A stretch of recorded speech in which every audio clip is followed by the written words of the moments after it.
السلام علیکم ورحمۃ اللہ وبرکاتہ۔ دوستو، چونکہ سردی کا موسم شروع ہو چکا ہے، اس مناسبت سے آج آپ کے سامنے چمڑے کے موضوع پر مسح کا مسئلہ آپ کے سامنے پیش کرنے کی کوشش کی جا رہی ہے۔ امید کہ آپ اس مسئلے کو بغور سماعت فرمائیں گے، اس پر عمل کرنے کی کوشش کریں گے۔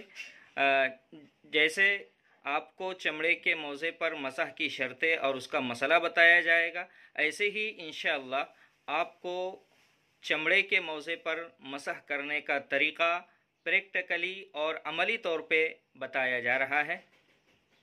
غور سے سماعت فرمائیں۔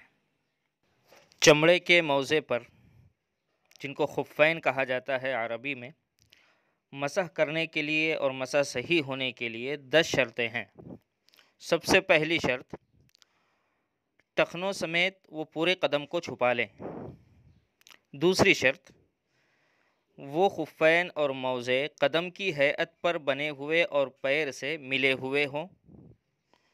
اسی طرح تیسری شرط، وہ چمڑے کے موزے اتنے مضبوط ہوں جنہیں پہن کر جوتے کے بغیر 1 فرسخ یعنی 3 میل شرعی، جس کی مسافت 5 کلومیٹر 486 میٹر 40 سینٹی میٹر یعنی تقریباً 5.5 کلومیٹر جس کی مسافت ہوتی ہے، پیدل چلا جا سکتا ہو۔ یعنی وہ چمڑے کا موزہ پہن کر تقریباً 5.5 کلومیٹر تک کے وہ آدمی پیدل چل سکے اور وہ موزہ نہ پھٹے۔ اسی طرح چوتھی شرط، وہ پیروں پر بغیر باندھے رک سکے۔ اور آج کل جو چمڑے کے خفین اور موزے استعمال کیے جاتے ہیں تو ان پر چین لگی ہوتی ہے جس کو کھینچ لیا جاتا ہے، جس کی وجہ سے وہ موزہ پیروں پر رک جاتا ہے۔ پانچویں شرط، وہ موزے اتنے دبیز اور موٹے ہوں کہ پانی کو پیروں تک نہ پہنچنے دے، یعنی جب اوپر ہم مسح کریں تو نیچے تک کے پانی نہ پہنچے۔ چھٹی شرط، ان موزوں میں سے کسی موزے میں اتنی پھٹن نہ ہو جو مسح سے مانع ہو۔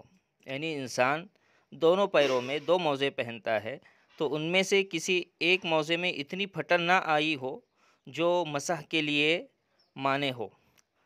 مثلاً 3 انگلیوں کے بقدر، یعنی پیر کی جو 3 چھوٹی انگلیاں ہوتی ہے ان کے بقدر اگر کسی موزے کے اندر پھٹن موجود ہے، سوراخ ہے، چوہے وغیرہ نے کتر لیا ہے، تو اب اس موزے پر مسح درست نہیں ہوتا ہے۔ اسی طرح 7ویں شرط، طہارت کاملہ پر پہنا جائے۔ 8ویں شرط، وہ طہارت تیمم سے حاصل نہ کی گئی ہو۔ یعنی تیمم کرنے کے بعد اگر کوئی شخص موزے پہننا چاہے تو یہ درست نہیں ہے، بلکہ وضو کرے اس کے بعد موزے پہنے۔ اسی طرح 9ویں شرط، مسح کرنے والا جنوبی نہ ہو، یعنی ناپاک نہ ہو۔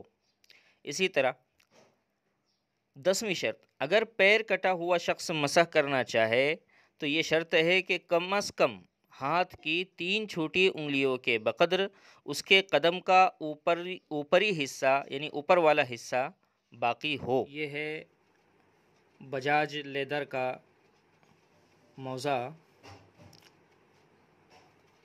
یہ خالص چمڑے کا موزہ ہے۔ اب میں نے الحمدللہ وضو کر لیا ہے، باوضو ہوں، اور اس موزے کو مکمل طہارت کی حالت میں پہننا چاہیے، یعنی باوضو انسان پہلے سے رہے۔ اب یہ میں پہلے اس کو سیدھے پیر میں پہنتا ہوں۔ بسم اللہ الرحمن الرحیم۔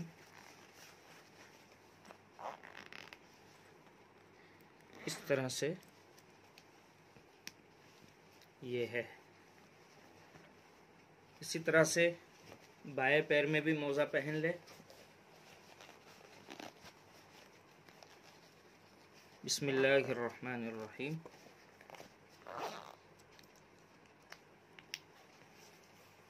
یہ میں نے موزہ پہن لیا۔ اب مجھے مسح کرنا ہے موزے پر، تو سب سے پہلے میری انگلیاں یہ پانی میں تر ہے، یعنی یہاں آپ کو پانی کی تری نظر نہیں آ رہی، لیکن جب آپ وضو کریں گے تو آپ کی وضو کی انگلیاں گیلی رہے گی، تو وہ جو گیلا ہاتھ ہوگا بالکل پانی کے اندر بہت زیادہ بھگو دینا بھی ضروری نہیں ہے، جس کی وجہ سے بالکل موزہ بھی بھیگ جائے پانی میں، بلکہ بس انگلیاں تر رہے۔ دوستو، یہ میری انگلیاں پانی میں بھیگی ہوئی ہے، ہتھیلی بھی پانی میں بھیگی ہوئی ہے۔ مسح کا جو مسنون طریقہ ہے وہ انگلیوں کے ذریعے سے، یعنی جو انگلیاں ہے، یہ انگلیاں اس طرح سے، یہ سیدھا پیر ہے تو سیدھے ہاتھ کی انگلیاں تر کر کے اس طرح سے جو انگلیاں ہے پیروں کی، جہاں ہم نے موزہ پہنا ہوا ہے، تو اس طرح سے رکھیں گے اور اس طرح سے یہاں تک کہ پنڈلی تک کھینچتے جائیں گے، اور زیادہ اوپر لینے کی ضرورت نہیں ہے، یہ موزہ پنڈلی تک ہوتا ہے، اس واسطے اس طرح سے کھینچے، یہ ہو گیا۔ صرف ہم نے انگلیاں کھینچی ہے، اور اسی طرح سے اگر کوئی شخص ہتھیلی کے ساتھ، ہتھیلی کو بھی اگر اس طرح سے لگا کر اگر مسح کرتا ہے تو یہ اور بھی بہتر ہے۔ یہ ہو گیا سیدھا پیر، بس اتنا ہی، نیچے سے مسح کرنے کی کوئی ضرورت نہیں ہے۔ مسنون طریقہ یہ ہے کہ آپ صلی اللہ علیہ وسلم نے، صحابہ کرام نے موزے کے اوپر سے مسح کیا ہے۔ یہ سیدھا پیر تھا۔ اب بایاں پیر ہیں، بایاں پیر کے لیے بایاں ہاتھ یہ پانی میں تر ہے، تو اس کو بھی نیچے یہاں سے اس طرح سے انگلیاں رکھیں گے اور اس طرح سے کھینچیں گے پنڈلی تک، جہاں تک ہم نے موزہ باندھا ہوا ہے، پہنا ہوا ہے۔ اور اسی طرح سے نہ اس سائڈ بھی مسح کرنے کی ضرورت ہے، نہ اس سائڈ بھی مسح کرنے کی ضرورت نہیں ہے، نہ نیچے مسح کرنے کی ضرورت ہے، بلکہ صرف اوپر یعنی پیر کی پشت پر مسح کیا جائے گا سامنے سے۔ تو اسی طرح سے بائیں پیر کو بھی کیا جائے، انگلیاں رکھ کر اس طرح سے یہاں تک کھینچ لی جائے۔ اور اس میں اصل چیز یہ ہے کہ ہاتھ کی 5 انگلیاں ہیں، چونکہ اس سے مسح کرنا ہے، تو ان 5 انگلیوں میں سے اکثر انگلیاں یہ 3 ہوتی ہے، تو کم سے کم یعنی 3 انگلیاں بھی اگر اس پر پہنچ جاتی ہے، لگ جاتی ہے، تو بھی مسح درست ہو جاتا ہے اس طرح سے جی۔ اور اس میں مسح کرنے میں احتیاط ہوتا ہے کہ 3 انگلیوں سے زیادہ انگلیاں لگ جاتی ہے، ہاتھ لگ جاتا ہے، ہتھیلی لگ جاتی ہے، تو مسنون طریقہ مکمل طریقے سے ادا ہوتا ہے۔ اللہ تبارک و تعالی ہم سب کو صحیح سمجھ کر عمل کرنے کی توفیق نصیب فرمائے۔ والسلام علیکم ورحمۃ اللہ وبرکاتہ۔ دوستو، اگر آپ کو پریکٹیکلی مسح کا یہ طریقہ اگر پسند آیا ہو تو آپ لائک کریں، کمنٹ کریں اور اپنے دوستوں کو ضرور شیئر